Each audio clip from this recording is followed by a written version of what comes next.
শেখ হাসিনা পালিয়ে গিয়ে বেঁচে গেছেন, নয়তো তার হাড্ডি মাংস খুঁজে পাওয়া যেত না বলে মন্তব্য করেছেন বিএনপির যুগ্ম মহাসচিব খায়রুল কবির খোকন।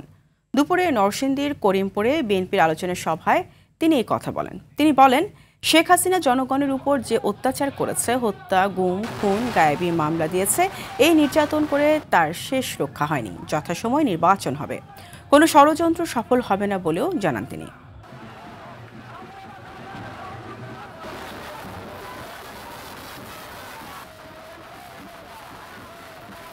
বাংলাদেশে আবার অবাধ সুষ্ঠু নিরপেক্ষ নির্বাচন হবে।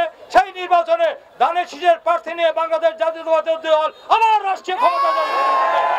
কোন চক্রান্ত ষড়যন্ত্র করে, কোন ভয়ভীতি হুমকি দিয়ে, কোন অজুহাত দিয়ে এই নির্বাচনকে বন্ধ করা সম্ভব হবে না।